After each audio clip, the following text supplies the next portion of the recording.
Episode 50, The Collapse of Empire with Prof CJ.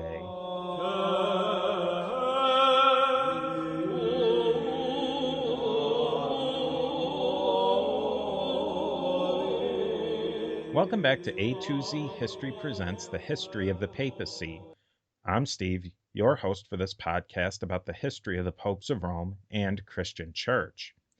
Throughout this podcast, I've said that we will focus on the religious story and how the popes of Rome fit into the larger story of history. If the political situation really affected events, I would try to summarize them and give you some resources that you can learn some more from. I feel at this point, though, we really need to set the stage politically because big things happened during this period of terminal decline of the Western Roman Empire, and that will greatly impact our story in this podcast. The basic fabric of society was changing in Europe. The changes impacted everything: government, class, economics, military, and religion. The church will have a role in all of this. Today, we've brought in a guest who can help us understand the fundamental changes that were going on. We're not talking about dates and this emperor did that and that general did this. We're going to look at changes in power in light of collapse of one government and what filled the void of that government. The person who I thought could really help us out with this is Prof CJ from Prof CJ's Dangerous History podcast. This type of discussion is definitely in his wheelhouse from what I've heard in his podcast, and I'm very excited to have him in for this discussion. CJ, can you tell us a little bit about yourself? Sure. I've got a bachelor's and master's degree in history, and I've been teaching college history since, I think, 2007 or 6, I forget which. And about a year and a half ago, I decided to go ahead and start a podcast so that I could branch out a little bit more, go even more off the reservation than I already do in my classes. So that's why I started the Dangerous History podcast. And some of the things that I'm the most interested in on that podcast, number one, anything that questions or challenges authority or the established narrative that people are used to or anything like that. And then also, I have a bunch of kind of side interests, and one of them happens to be the collapse of empires and complex civilizations and that sort of thing. So I've done a little bit on the collapse of the Roman Empire, and I've done some also on the Bronze Age collapse from the 12th century BC. So very excited to talk about this today. Thanks for having me on, and I'm looking forward to a good discussion. Oh, it's my pleasure. Let's set the stage here. The situation in 410, I thought that was a convenient place to start. Is that a reasonable place to start of the terminal decline, or does it really start happening someplace before then? Well, I mean, you can trace it way back. In my coverage of the Roman Empire's collapse, and my audio was terrible because I was just starting podcasting, but I stand behind the actual material, though. I went back all the way to maybe the 3rd century. A lot of times in Roman history, you read about the crises or the problems of the 3rd century. And, we don't have to go all the way back for the purposes of this show, but I guess I'll just briefly mention, and it may come up again as we, talk about this stuff, that the economic decline of Rome, which had implications for everything from society to the government to the military, the economic decline of Rome had been a very long time coming. You now, with the benefit of hindsight, you can go back centuries before, Rome was clearly getting carved up by barbarians, and you can already see through things like excessive taxation, monetary inflation to keep trying to pay for an ever-expanding empire, that Rome was creating all kinds of problems in their economy. And the thing is, with the Roman economy, it's not like a modern economy wherein there's constant increases in productivity. During the Roman period, there was no real industrial revolution or even agricultural revolution. I mean, there were just modest little improvements here and there in technology, but there was no giant increase in productivity. And so when you're trying to pay for an expanding empire, and all the expenses that takes, it's very difficult to put the strain on that type of economy. And what you find is that the Romans generally were just sort of extractive. They would take over a new territory and then, tax it and plunder it and whatever. But once the empire started to reach an extent by the third century where, most of the territory that was ever going to be Roman was part of the empire, the economy becomes horribly stagnant. So I would throw that out there as just sort of like the big picture background that sets the stage, because Rome had fended off lots of barbarians in the past without, hardly breaking a sweat in most cases. So to me, you've got to ask the question, well, what had changed by, the fourth and fifth century that is making them unable to deal with this as easily as they could have in the past? But from the perspective of just sort of looking at the dramatic, things clearly falling apart, I think 410 is pretty good. You could make a case, I guess, for backing it up a little bit to Adrianople, but I think you've already discussed that, I think, in previous episodes. So 410, The Aftermath of the Goth Sacking of Rome, is a good bookend, I think. So really, to say the Romans didn't really have a mechanism for growing their economy. The only thing they could do is conquer more, or if they fortunately found a gold mine or a new silver mine, they couldn't grow it by trade, and there wasn't huge technological boosts that could get them to more productivity. Right. And this, might have allowed them to keep paying for the empire longer than they did. And what's interesting is there are other empires where, even back then, we think of the Industrial Revolution as quite a modern thing, but there were previous economic, just like quantum leaps in productivity.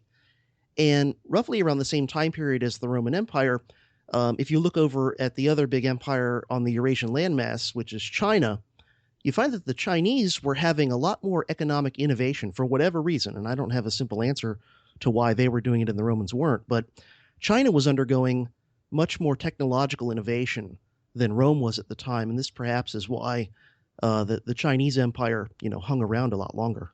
And so by 410, when all this change happened, did I read someplace that there could have been climate change going on at that time? And there was certainly more people, effects were pushing these Germans into the empire. The Romans just didn't have the resources to handle it. So at that point, that was a breaking point. Yeah, there's different theories as to why, and I've not dug into it enough to have an educated, guess on it, but there are different theories as to why suddenly more people started to pour out of kind of Eastern Europe and Western Asia, sort of the beginnings of the Eurasian steppe area. There are theories that it may have had to do with climate as the ultimate cause.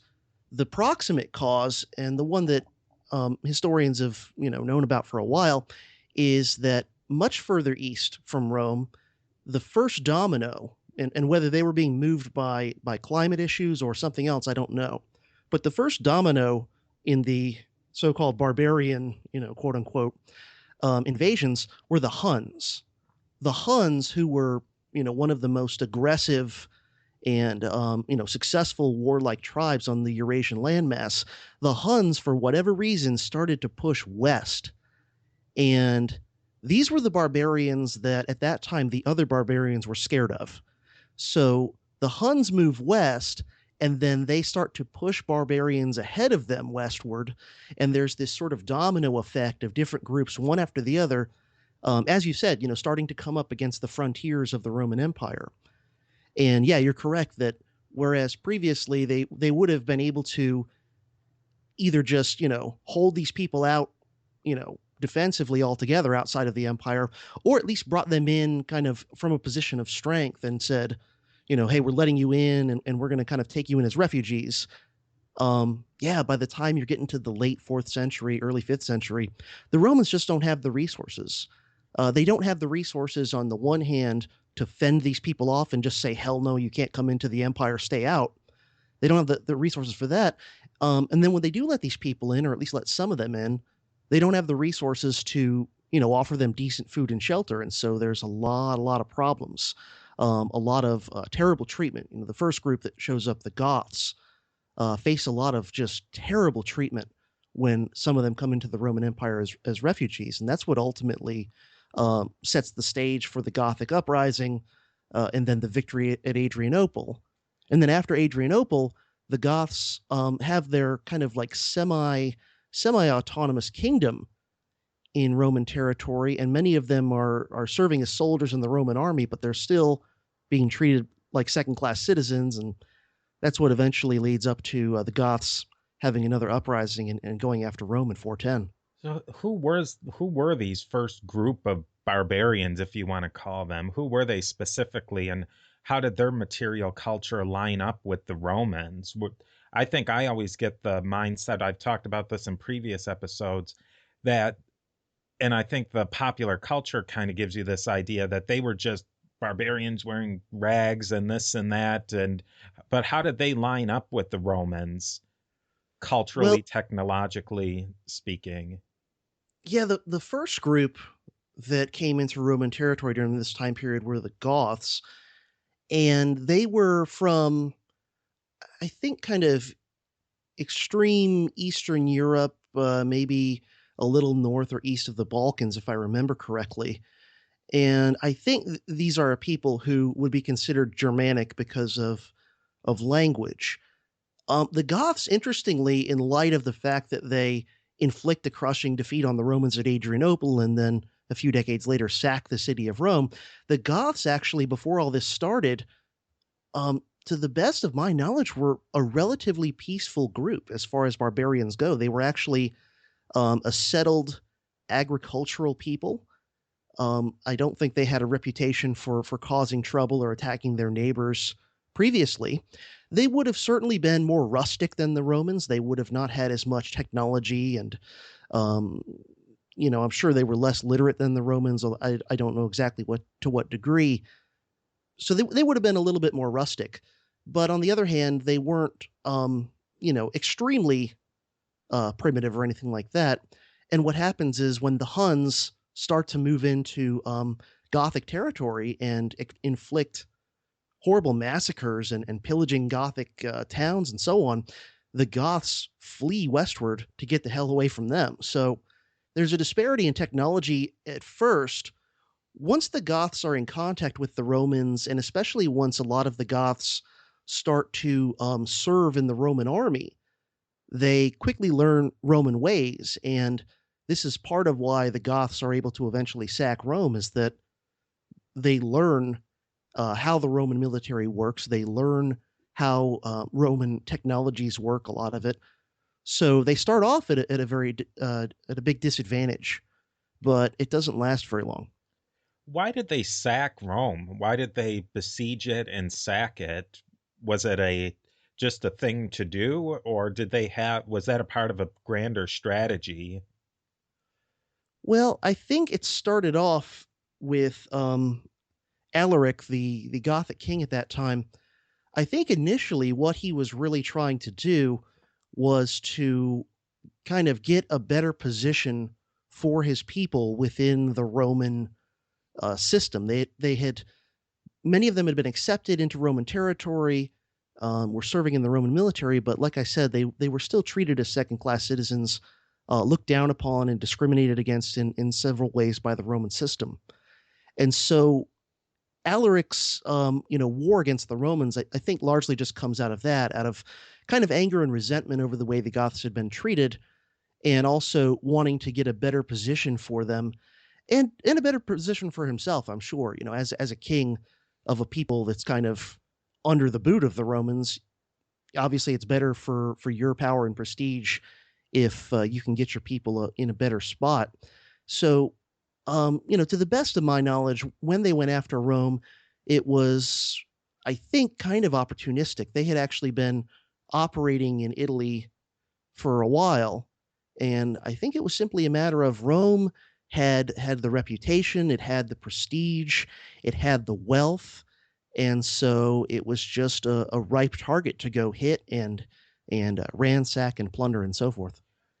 The conventional date for the fall of the Roman Empire, quote unquote, is in the 470s AD, but really wasn't everything pretty much pieces were spinning off well before then? What was happening between 410 and 470s AD between Romans and the barbarians? What was happening between them? How were they relating to each other? Yeah, it's very complicated, and it's something that the real experts in the field still argue about. Exactly what's the nature of this interaction between the Romans and the barbarians. The older view, which was accepted in kind of Western history for centuries and centuries, was basically a narrative of you have these civilized, sophisticated Romans, and then you have these awful, violent barbarians who, just kind of come in and break everything and plunder and pillage and rape and all that stuff. And then in more recent years, more of the history has taken the view that, well, the barbarians weren't as bad as we thought, and there's less modern writers even willing to call them barbarians other than when they're sort of referring to how the Romans saw them. And there's more of an emphasis placed on the idea of assimilation and accommodation that, well, in some cases, the barbarians actually weren't, seen as the end of the world to people and that sort of thing. And my own view is that it's complicated and it sort of depends on where you're looking at, and it's a mixture of both. The sack of Rome in 410 had reverberations throughout the empire that I think then encouraged later barbarian incursions, and in a variety of ways. I mean, one I would point to is that 410 is when the Roman legions leave England, and the Roman legions leave England because the Roman emperor says basically, "Hey, we need them, closer to the center of the empire to defend against all this stuff that's going on." And so the Roman legions are pulled out of Britain, and then within a few decades, the Angles and the Saxons, and if I remember right, I think the Angles are from Denmark, and the Saxons are from the nearby areas of Germany, kind of northwest Germany. The Angles and the Saxons, who had attacked and raided England before, of course, it wasn't called England yet, but they had been attacking southwestern Britain, or what the Romans would have called Albion, in previous raids. But it's after the Roman legions leave that the Angles and Saxons get serious and start launching real invasions to ultimately settle there and take land. So right there we can see a connection where the Gothic success against Rome in the metropolis then weakened a peripheral part of the empire out on the fringes and created an opportunity for another group of barbarians to come in and have some success. If we use someplace like Britain as a case study, when the Romans pulled out their military control, were they consciously making the decision that they were giving up control of that area, or did they leave in civilian control, maybe hoping that one day they could regain a military situation there? Or was I this just give up, that's done, or they didn't really care? um my my take on it is that I think that the Romans thought they might be returning. I think many of the Romans saw this as a temporary emergency. Oh, we need these legions someplace else for now. And I think many of them probably thought that, well, they're eventually going to come back. And I think that was the case with a lot of the so-called Romanized Britons, the Celtic British people that had largely assimilated to Roman culture and Roman ways during the occupation. I think a lot of them, when the legions initially left, saw it as a temporary emergency measure. I think there was a proclamation of sorts from the Roman emperor, basically saying, "All right, people of Roman England, you've got to kind of look out for yourselves for a little while." He had something in there about like see to your own defenses.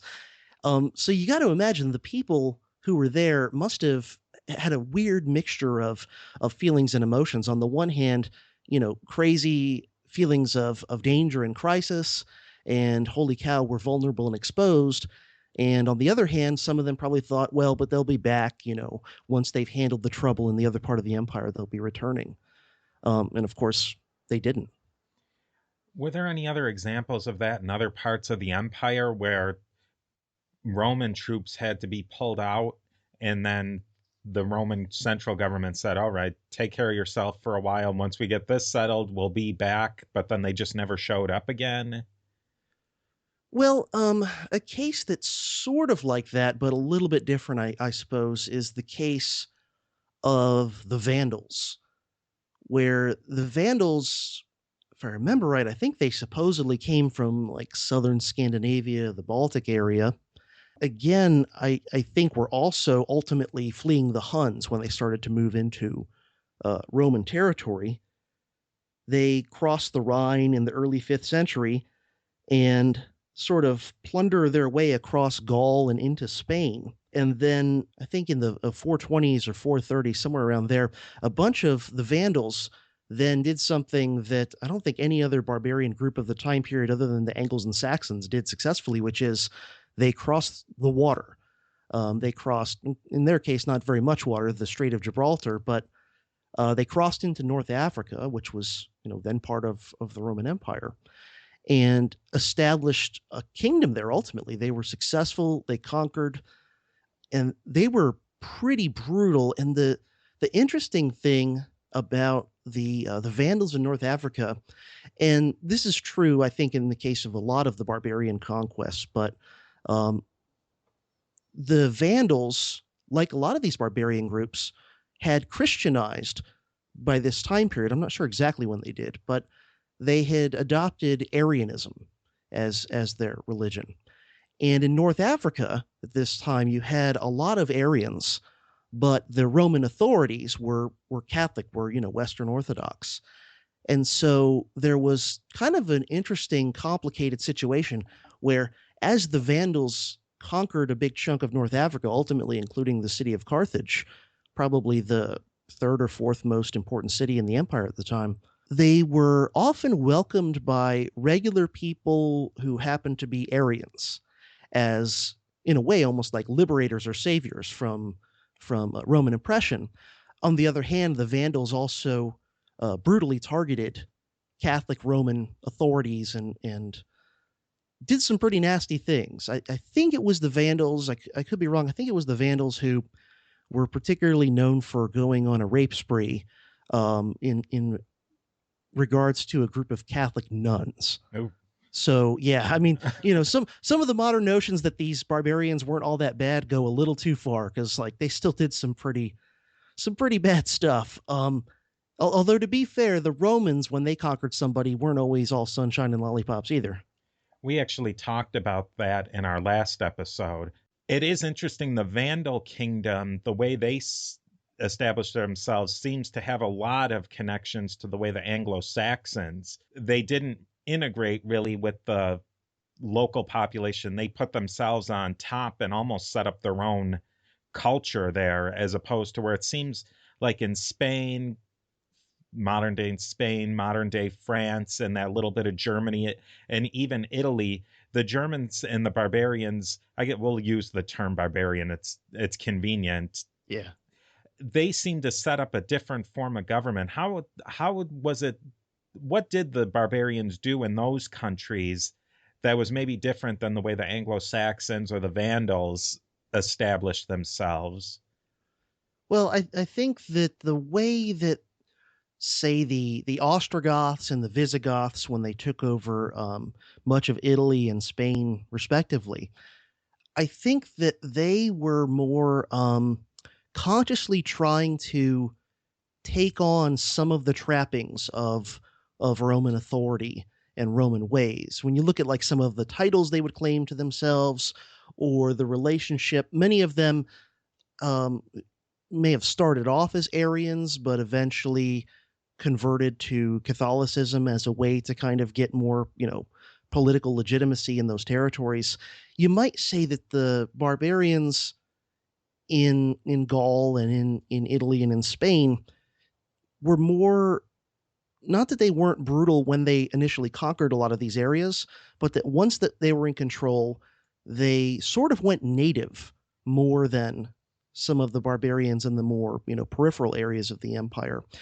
It always kind of reminds me a little bit like of Chinese history. How often throughout Chinese history, some group of barbarians sweeps in off the steppes and conquers, and then next thing you know, the barbarians are in charge of China, but they've gone native. They've adopted Chinese culture and language, and they're assimilating to a lot of that.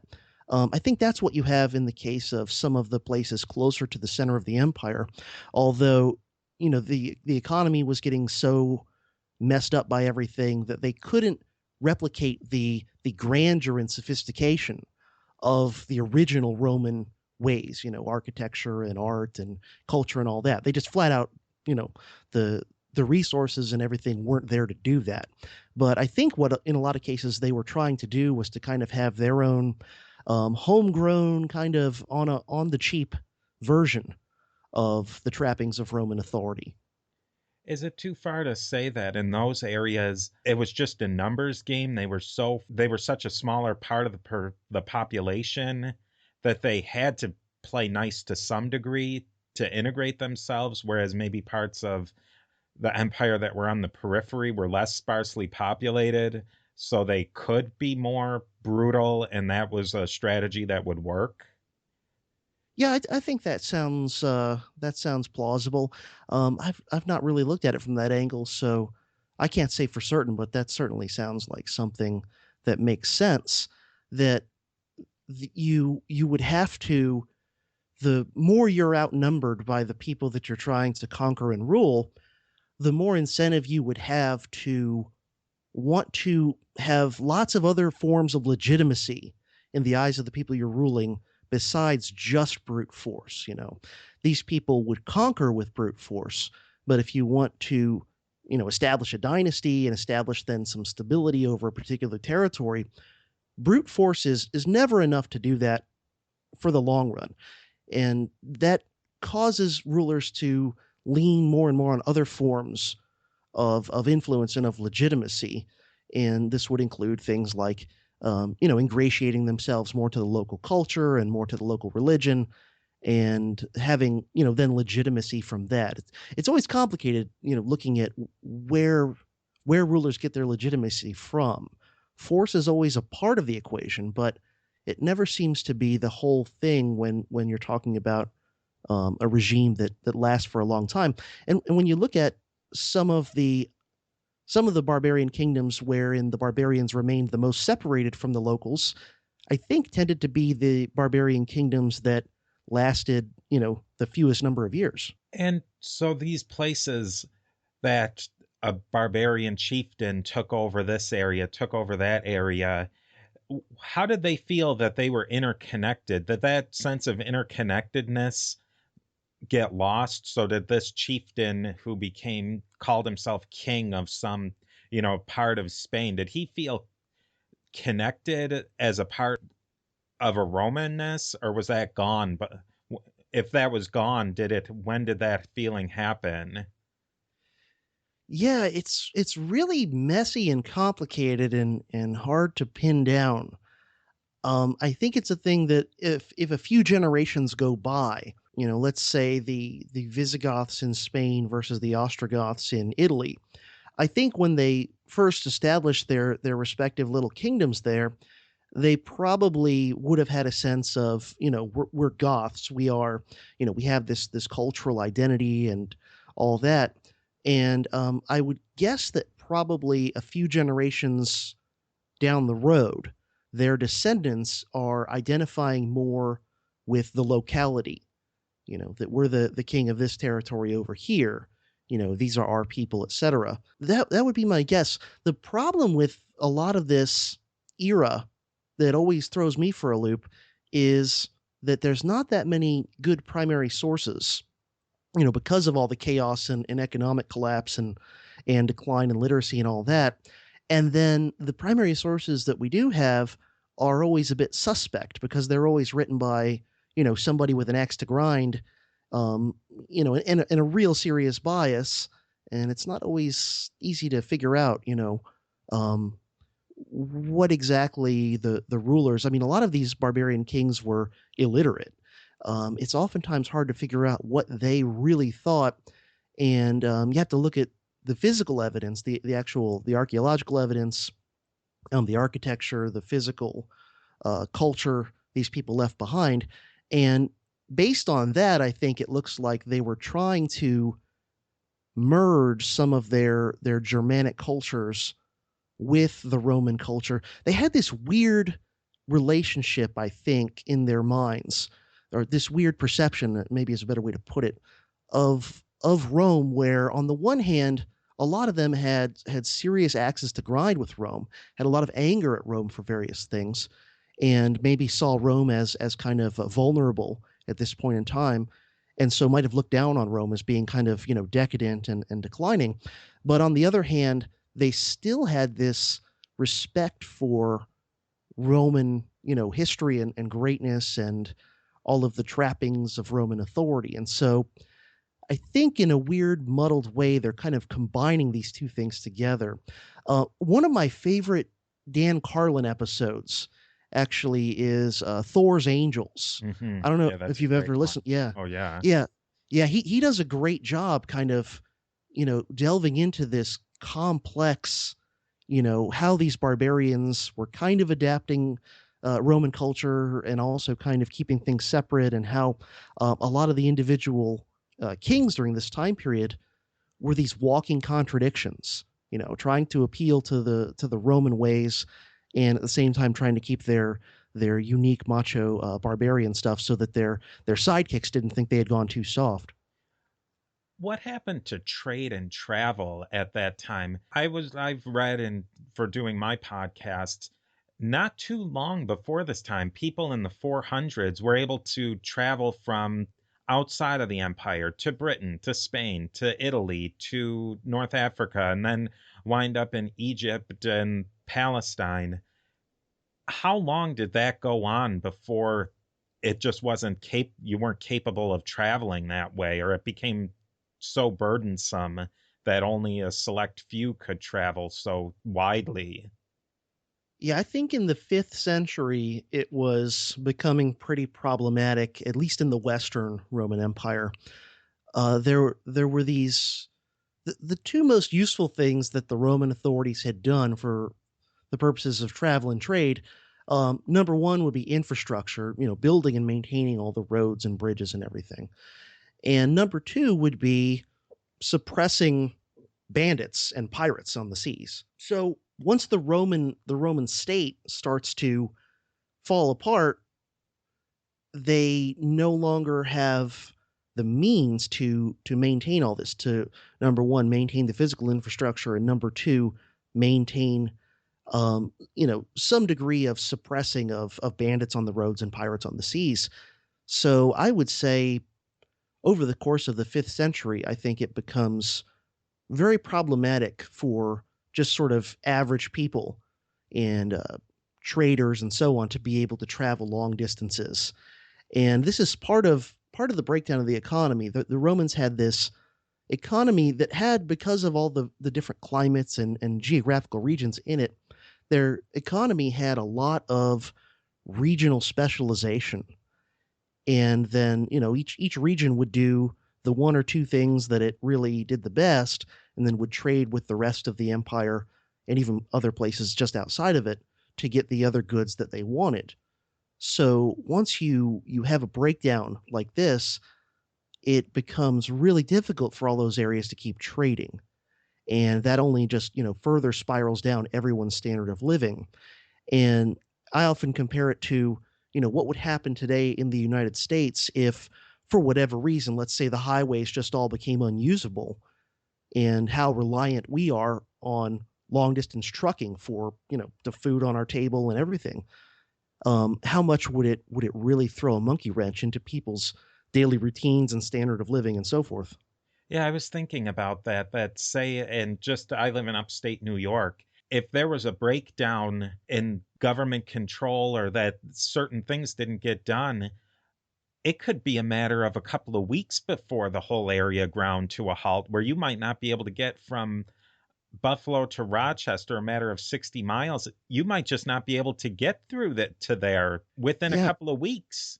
Yeah. And imagine at the same time you've got this economic decline, and as a result, degrading of infrastructure, you've also got hostile groups making incursions, right? So imagine at the same time that's going on, I don't know, some angry French Canadians start, crossing the lake there and coming into upstate New York and rampaging around, pillaging towns. Like it would really be a scary thing, and people in that situation would have a hard time understanding that. Oh yeah, don't worry, 1,500 years from now, some historians will look back and say, well, it really wasn't that bad.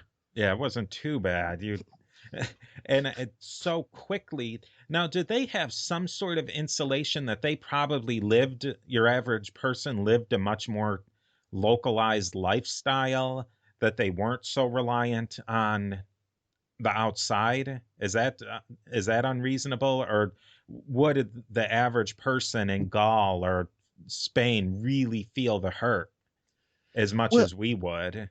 yeah, we probably, I think, would have it worse, because when you look at, if we were to suffer a breakdown of the magnitude that the Western Roman Empire did, we probably would have bigger problems, because still the vast majority of people in the Roman Empire, their primary thing they did for their living was some form of agriculture. Hmm. And I mean, what's the percentage of Americans today who are engaged in agriculture for their living? What is it, 3% at most? Yeah, Or well under yeah, 5%. yeah. So I mean, we have far more people who would just be clueless if the trucks didn't keep showing up at Walmart and their grocery store every day, bringing in food, oftentimes from like 1,000 miles away. I think we'd have an even bigger problem than the Romans. At least there, most people were farmers of some type. So I don't think there was too much in the way of like flat out starvation, but there was one of the books that I referred to a lot in my coverage of the collapse of the Roman Empire was a book called, I think it's the the collapse of Rome and the end of civilization, something like that. And the author of that book looks a lot at the archaeological evidence. And based on this, he says his term for it, I think, is the disappearance of comfort. Hmm. So while you might not be starving to death, the just little things that even kind of lower middle class type people, for lack of a better term, might have enjoyed during the heyday of Rome started to disappear. You look at just things like pottery and evidence of what types and varieties of food people were eating, how well built houses were. Houses go from being made out of very sturdy materials like stone and brick and so on to being mostly made out of wood and thatch. Even the wealthier people in the collapse and post-collapse era are taking a big hit to their standard of living. So, I mean, just, comfort, luxury, the little things beyond bare subsistence that make life, better or more enjoyable. A lot of those things started to fade away. And the it's incredible the changes that happen in a relatively short amount of time. In a, I forget, maybe just a century or two, the actual average size of livestock animals in Europe decreased significantly. I mean, literally, the average size of a cow was was smaller than what it had been prior to the collapse. I mean, that's just incredible. So that means that they don't have enough grain. They don't have enough supplies to take care of their Yeah. herds. They just don't have the material resources to do that. Yeah. More and more people are shifting to just subsistence rather than, making a living, even having a little bit of surplus produce or surplus income. Yeah, I even think of it nowadays. Think about it that if something happens in a trucking route someplace and the avocados suck one day at the grocery store, how mad you might get if you really want those. And that Sure. isn't even, you still have the product. They're just not even up to the standards you're accustomed to. They aren't getting high end pottery that they're accustomed to. And then they have to make their own, which is at a much lower level than what was factory produced at that time. Yeah, yeah. What was the story? In I think it was in the late 70s where there was actually a shortage of toilet paper briefly because Johnny Carson made a joke on American TV about a shortage of toilet paper that wasn't real. Oh, I never But heard of that. yeah, I forget the details. I heard of it somewhere a long time ago. Sometime in the late 70s, when there was inflation and some price controls and shortages and all that, Johnny Carson just made a passing little joke about a shortage of toilet paper being the next thing. And I think that, at least in some areas of the United States, there ended up being a shortage of toilet paper because, based on that quip, lots of Americans ran out to the grocery store and bought up all the toilet paper they could fit in their car. Oh, And wow. so created a shortage. So, yeah, I mean, It um, doesn't take much. sure. And you can imagine, the greater the degree of comfort that you've become accustomed to, the more it's going to hurt when that comfort dries up. So if you were a dirt poor Roman, the collapse, I mean, assuming you didn't get like just killed by a barbarian or something, the collapse wouldn't have been good for you, but it probably wouldn't have hit you as hard psychologically, emotionally. But if you're someone who was used to a certain amount of comfort and then all of a sudden that dries up within a generation or two, it must have been pretty tough, psychologically. Now, in these areas, I've heard a lot about people being referred to as magnates. Were they the wealthy Romans who were essentially running the show as the central Roman authority ebbed away?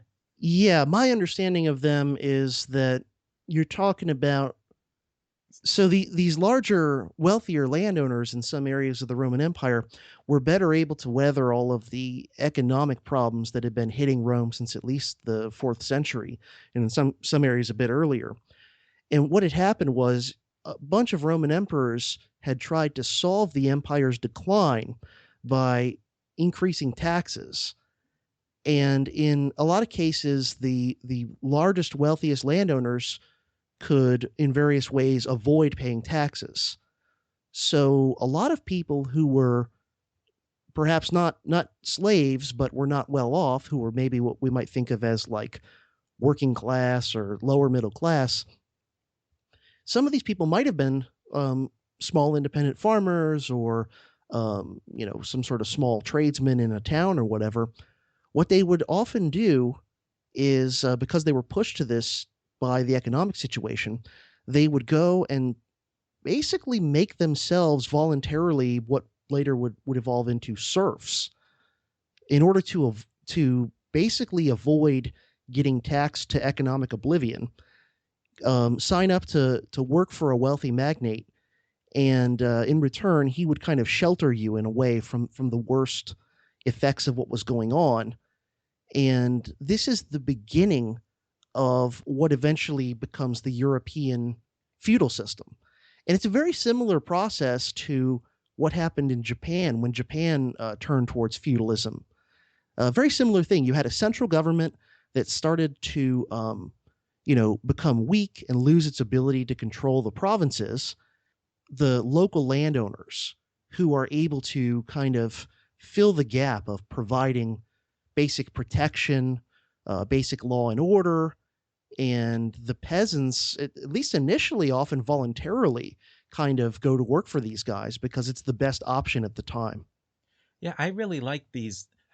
It seems like so often now the newest person releases a book comparing the fall of the Roman Empire to what's happening in the United States today, or this or that. But I think these broad socioeconomic currents, these really can be applied to different situations. You see the loss of central control, what happens, and pretty predictably, one thing happens after another. If broad economic changes happen, you can generally predict some of the outcomes that happen. I think a lot of times you read a book nowadays that say, "Oh, well, the Romans, they treated this and that people this way, and America did this and that's why X, Y, and Z happened."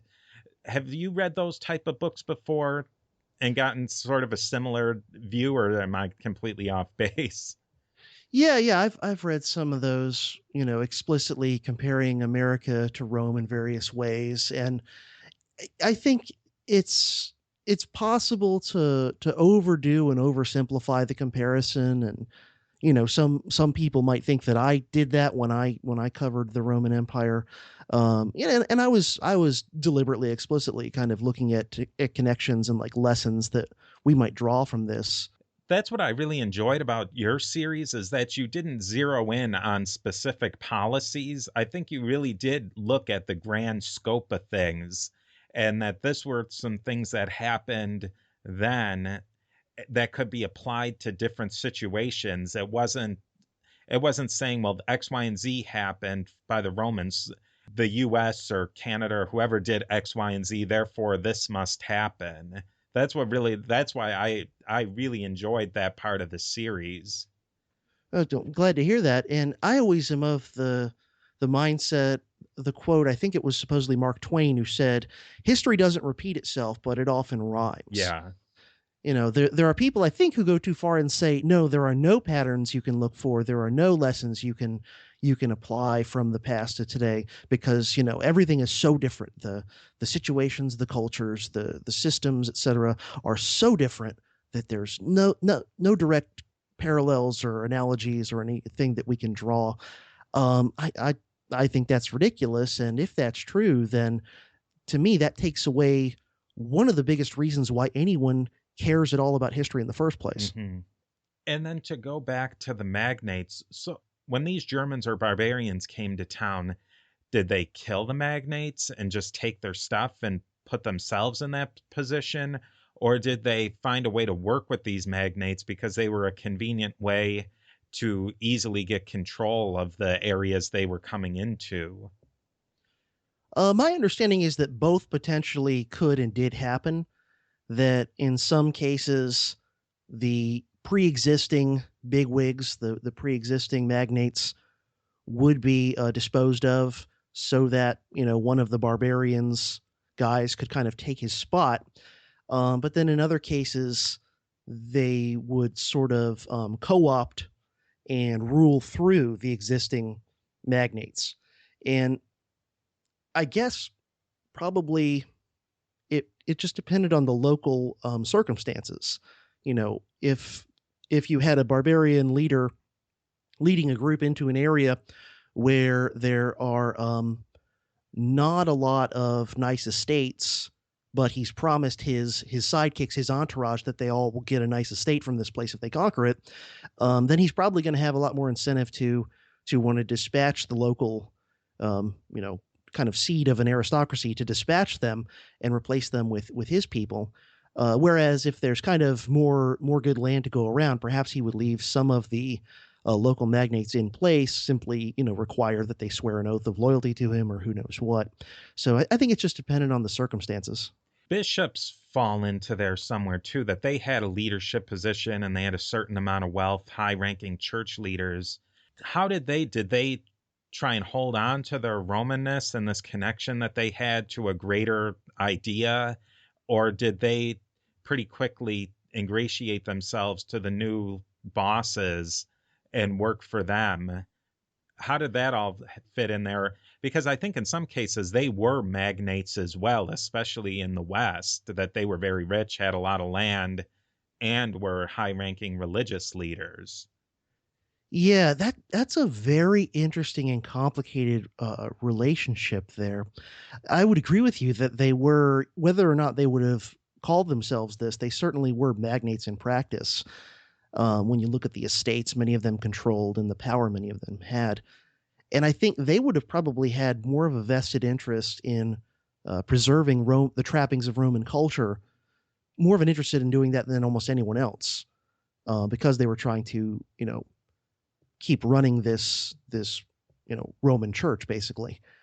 But the relationship with the barbarians, it's interesting. They had already started to develop kind of a separateness from the secular authorities, even when Rome in the West, still more or less existed. Um, there's the there's the famous episode. I would guess you might very well have covered this in one of your podcasts, where Saint Ambrose stands up to who was it, Theodosius, Hmm. Yeah. and basically tells him, no, I don't care if you're the emperor, you can't, just take over my church on your say so, and he excommunicates Theodosius. So, that's one of the earliest cases I know of. There may very well be others where even before the Roman Empire really falls apart, you already have the church authorities evolving into this kind of separate chain of command, this separate hierarchy, which has a has kind of a symbiotic relationship with the more secular hierarchy, where the kings and aristocrats kind of have a quid pro quo arrangement with the church authorities in a lot of cases, but not always. Sometimes it turns into conflict. It's I've heard power in the Middle Ages described as being always of negotiation. It's always in the form of a negotiation, even if it might be negotiation with swords. You know, but there's always this kind of back and forth, complex relationship.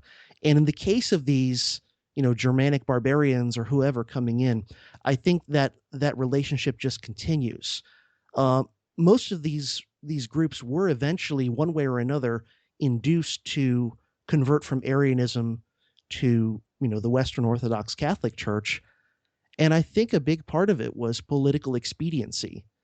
And I think if you look at something like that Dan Carlin episode we mentioned a little while ago, I think you could see some of that there, where it's pretty dubious that all of the barbarian kings who eventually converted to Catholicism were doing so purely out of heartfelt religious conviction. Mm-hmm. And it seems like probably many of them, perhaps not all, but many of them would have been motivated by political expediency. Hey, you've already got this pre-existing Catholic Church hierarchy in this area that the locals are already kind of habituated to. So hey, why don't I just, switch what kind of Christian I am? Have to change a few beliefs on some theological things that honestly I don't even fully understand Yeah, and probably as a don't barbarian care too warrior. much. And Yeah, right. Oh, okay. I'll change my views on the Trinity. Okay, I guess I can do that, right?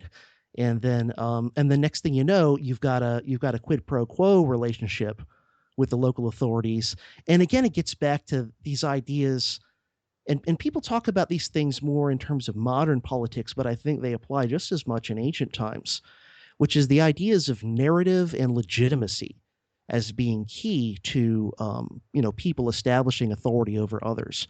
Narrative and legitimacy. so it really just for the Germanics, barbarians in places like Spain and France and Italy, it just wasn't a fight worth having when Yeah, yeah, that's there were so many people. The bishops weren't going to give in on it, and the bishops didn't have much reason to give in.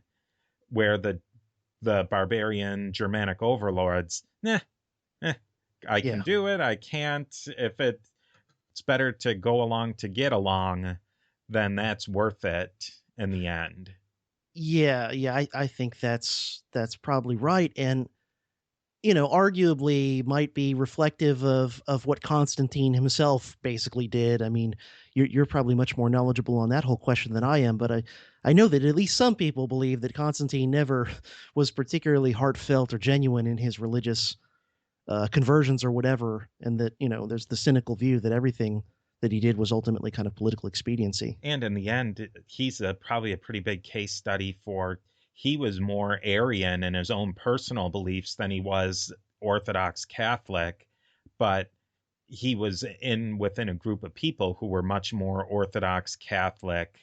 So it was a point to give in on. I think that's a lot of times what happened with the Arians is that it just wasn't after really 381 with Theodosius, it just wasn't a fight worth having. It had been battled out for so long, and so much of the population had become, at least in some way, Catholic Trinitarian. They just didn't have the numbers anymore. And amongst Arians, there really wasn't a set of beliefs. It wasn't an opposite side of the teeter totter, Orthodox on this side and then Arians on the other. There was a wide spectrum of belief amongst Arians that they often fought with each other as much as they did against the Trinitarians. Yeah, interesting. That definitely makes sense with what I know about the different conquests and how they solidified their rule. And so, is this really the time frame where you get the? Is this where modern Europe and especially Middle Age Europe is getting created? Is would you say that this is the nursery of modern Europe right here? Yeah, in a lot of ways it is because I've heard, Europe as we know it basically being the outgrowth of a sometimes kind of strange blend of, on the one hand, the Greco-Roman, classical culture mixed with the Germanic cultures of all these different people we've been talking about, and then mixing that with then the Western Orthodox Christian faith. That those are the three main ingredients of making Europe. I think that's how kind of most sort of Western Civ textbooks would describe it. I think, and yeah, I'm often critical of sort of textbook views and mainstream views on things, but I think this is a case where I think that makes perfect sense, and that's why you have these weird things in medieval times, these weird mixtures of ideas and cultures. I once took, when I was an undergraduate, I took a senior seminar class called Medieval Mind, and we were reading lots of primary sources on sort of theological, but also mixing in with philosophical and political sciencey type issues from various medieval authors. All the way from sort of the early medieval period to the early Renaissance. And reading those primary sources was really interesting to me because I was just coming out of taking a bunch of classes on classical philosophy and political thought, Aristotle and Plato and all those guys. And it was really interesting to me to see a lot of these writers during the medieval period who are trying to reconcile these things, trying to reconcile some of the Germanic cultural ideas with the classical heritage from ancient Greece and Rome, and then also at the same time make that kosher with the Christian orthodoxy and all that. I mean, it's very interesting. Sometimes they're doing quite a bit of verbal and philosophical gymnastics. Hmm. If we start to wrap things up a little bit, how long did it take for all this chaos, probably a lot of chaos in the 400s? When did things start to reach an equilibrium in the West where things settled down? Germanics maybe aren't as Germanic as they once were. They're getting a little bit more Romanized, but then the Romans are getting a little bit more Germanicized. When did things settle down? I would say probably mid sixth century. A lot of things had sort of worked their way out. Now there would have been still conflicts between these various small to medium sized kingdoms, and dynasties would occasionally supplant one another in a given locality, but that sort of thing continued throughout the medieval period. But I would say by the mid sixth century that most of the really dramatic changes and shifts and invasions and migrations and overthrows and all that had mostly occurred by then. Now, the new equilibrium was rough for a lot of people. It was, there's been some good revisionist scholarship on the whole concept of the Dark Ages, questioning that. And again, it's one of those things to me where I think both sides on that debate go too far. The one side that says the Dark Ages was the complete collapse of everything, I think goes too far. On the other hand, some of the people that take the revisionist view and say, well, the Dark Ages actually weren't that bad. I think that's not supported by a lot of the evidence, including the physical archaeological evidence. But Because things would have been at a much lower economic level than yeah, they yeah, were. standard of living was much lower than what it had been. And I mean, the simple fact of the matter that a lot of these early medieval aristocrats and even kings were illiterate, like that would have been unheard of in the heyday of the Roman Empire.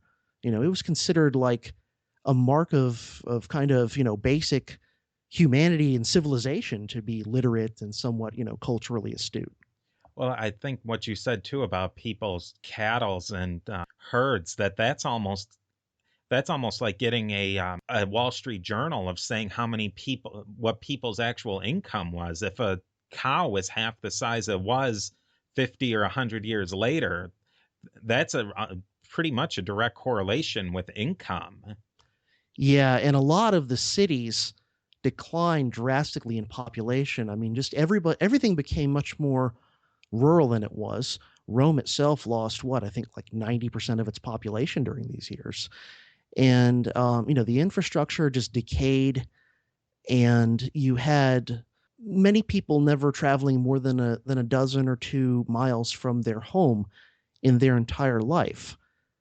I mean, to me, there's no question that there's a drastic downgrade of standard of living in the early medieval period that doesn't begin to come back for several hundred years. Now, the Western Empire, that fractured and splintered, and the East traditionally held together a little bit longer.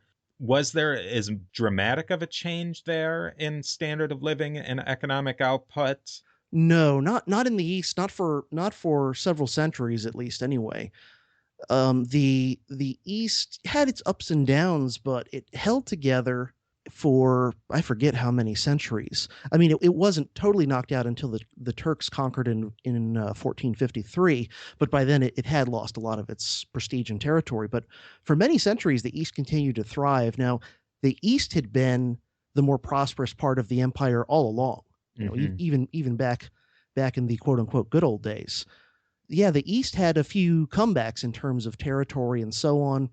It eventually got into it with some of the Islamic empires and so on. But I think it was only in the 500s that you had Justinian actually reconquering a lot of even Western Roman Empire territory into the east. I think Justinian took a chunk of Italy, and A I know little Justinian. Spain, a little North Africa. Yeah, Justinian.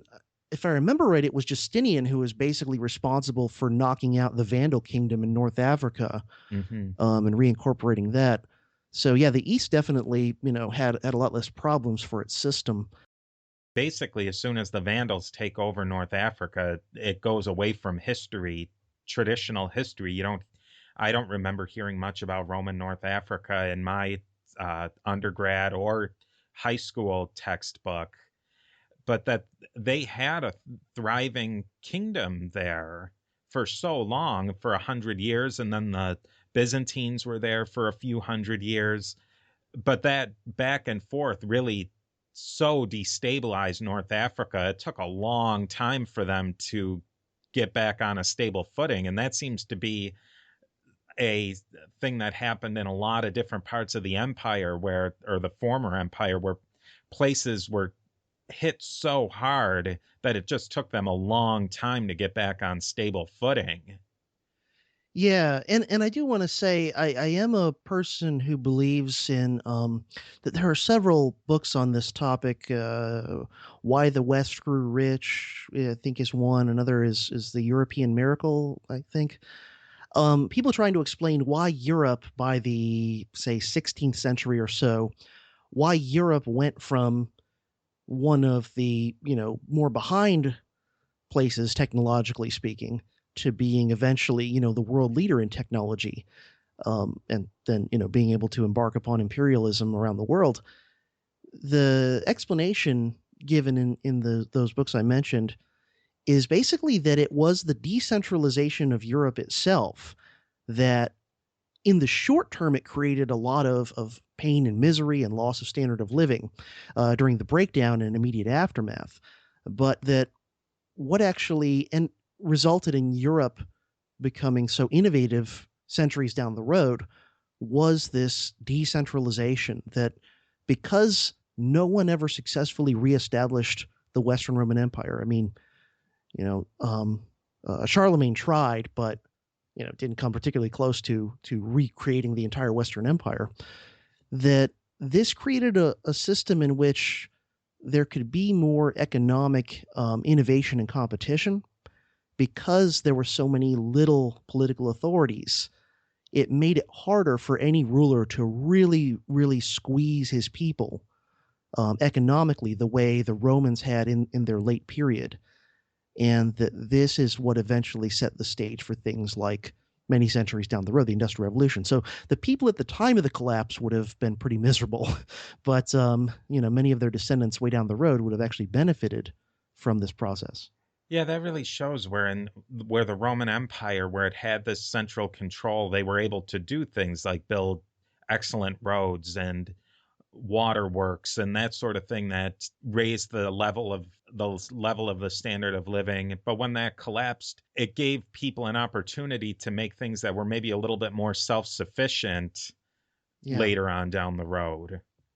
Yeah. I think that's a good point, and that it took a while. People in many areas had to relearn skills and knowledge they had lost because of how regionally specialized the Roman Empire had been.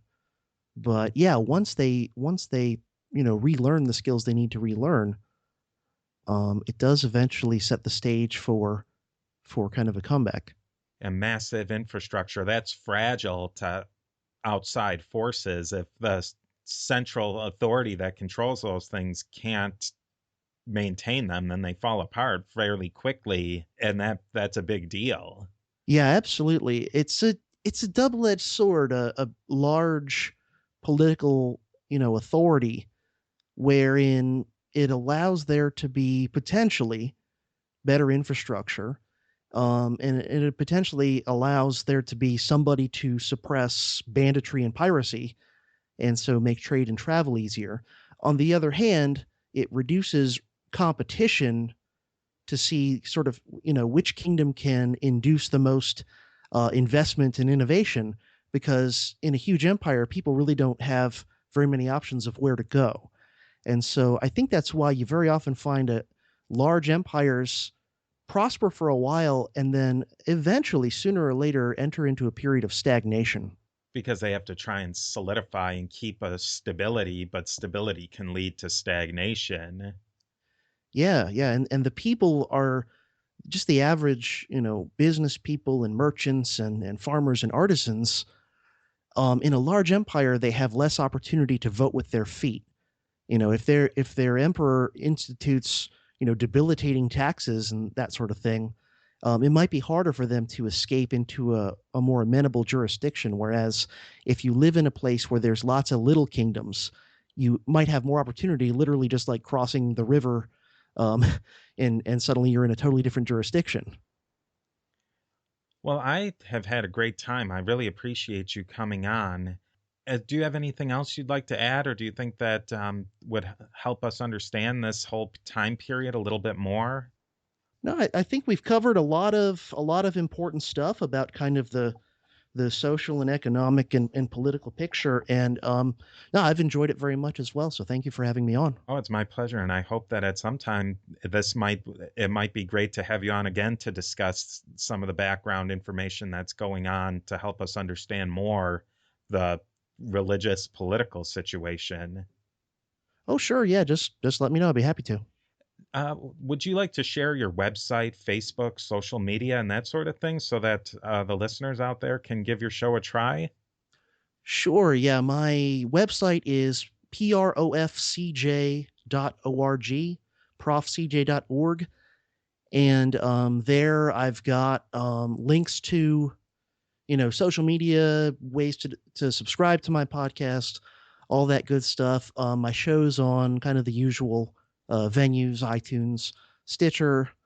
On Facebook, my page for the show is, I think it's just Prof CJ's Dangerous History Podcast. And on Twitter, my handle is uh, at, and then spelled out, profcj.org, all spelled out in letters. And I just had to pick that from what was available when I set up the Twitter account. So profcj.org spelled out phonetically. All right, so definitely go and like all of his social media and follow him. I just checked. I can't believe I wasn't following you. So now I am. And thank you for listening, and I look forward to seeing you on our next stop on our trip through the history of the Roman popes and Christian church.